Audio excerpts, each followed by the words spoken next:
Hello, today we're going to go over some basic editing information. For most of this, we're going to be looking at the View tab, which is, if you go across the top of the ribbon, it's almost at the very end of the tabs. You will notice a whole bunch of other options appear.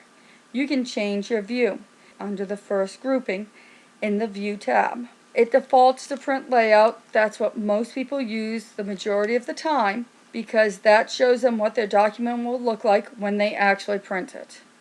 You have the read view. The read view will make your print larger and easier to understand. If you have more than one page, it'll let you toggle through the pages with arrow keys on either side, kind of like you're reading a book.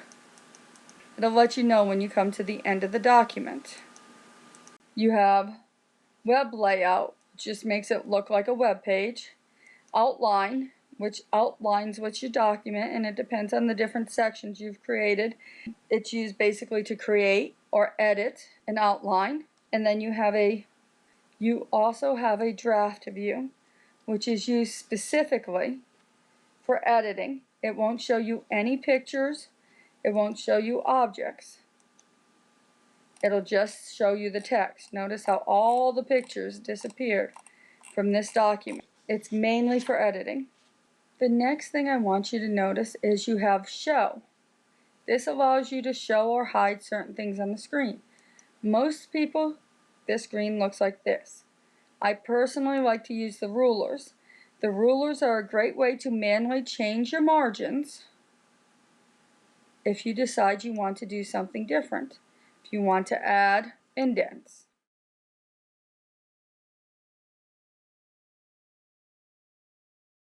The ruler allows you to see where things line up on your document, kind of estimate where things are, but it also allows you to change your margins and your tabs. You also have grid lines. Grid lines make your paper look like a graph paper. They are great when it comes to adding pictures. If you're trying to line things up, the grid lines help you out. Most people don't use the grid lines unless they are trying to align different objects on the paper. Finally, you have a navigation pane. If you click on the different headings, it takes you to that section. You can also look at thumbnails. If you have multiple page documents, this will help you to get to the page you want to work on.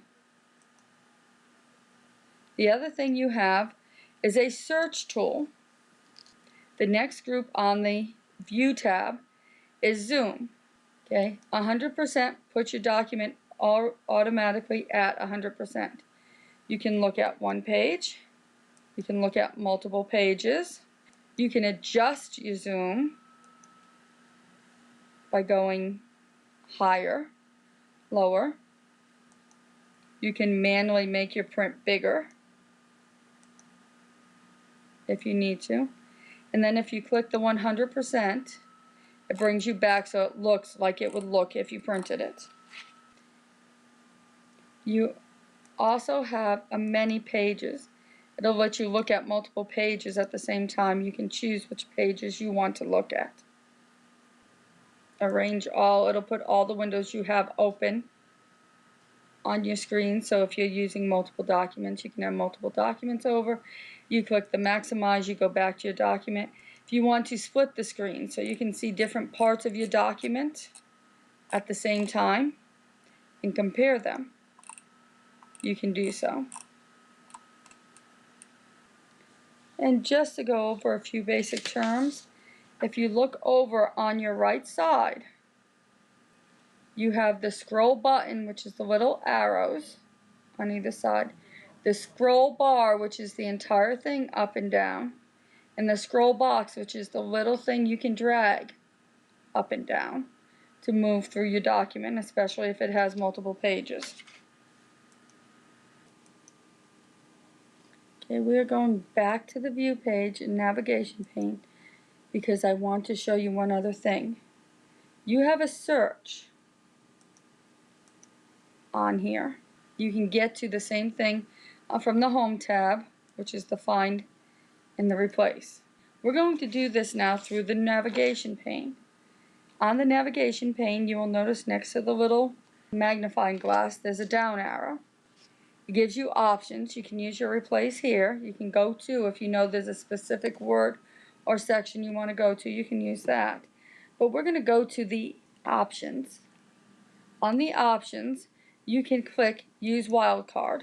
Wildcard means that you are using characters to find certain words that you may not be 100% sure either you spelled correctly, you're not sure exactly the word you're looking for, but you're looking for specific letters or letter combinations. The two main wildcards are the asterisk, which is found above your number 8 on the top of your keyboard, or the question mark. If you type in the letter combination, put an asterisk, and then hit search.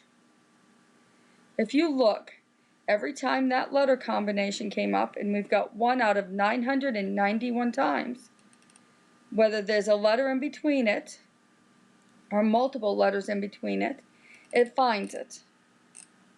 That's the wild card. If you're not sure you spelled something correctly, you can put the asterisk in and put it in between the two letters for the word, two of the letters of the word you're searching for, and it'll help you find those words. If you go to replace, now I would not recommend using a replace all. You can type in what you want to replace it, find next, and it'll take you through all the places. This would take a long time, but you can use the wildcard to find and fix spelling errors if you've made a consistent error throughout the thing. A quick reminder, when you're in Find and Replace, remember the More button and the Format button let you change colors and let you make a lot of different changes. That was shown to you on the last video if you need to go over it. Another thing to remember when you're editing, when you want to highlight something, the other thing I want to show you when it comes to editing, you know you can put your I-beam at the beginning of the word, left click and drag and highlight as much or as little as you want. But there is something else you can do. Once you've highlighted it, if you hold this control key, the CTRL, and you move to a different line, while you're holding the control key, you can use the left mouse button to click and drag over different sections. If I wanted all this to be bold, let's say I wanted to bold the first word of every area, I can go, first thing I can do is I can double click before the word, but if I do that before each word, it's just going to move it. So if I hold the control key down while I'm using the left mouse button and dragging, I can select multiple words and bold or change them. And it'll change those words the way I want, whatever I've got highlighted. So if you're trying to edit multiple text at the same time, you can do that. The final thing I want to go over today is document properties. You'll go to File, and then you'll see Properties. In here it'll have information. You can make changes here, but you also can click Properties, and it'll show you the Properties panel. It'll show you where the location of the file is.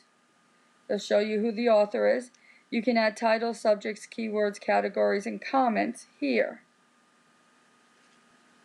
And you can add to any of these boxes. You can change the author. Once you do that, you click X. You'll notice if you go back to File, it's changed the comments here. I could also add it in here.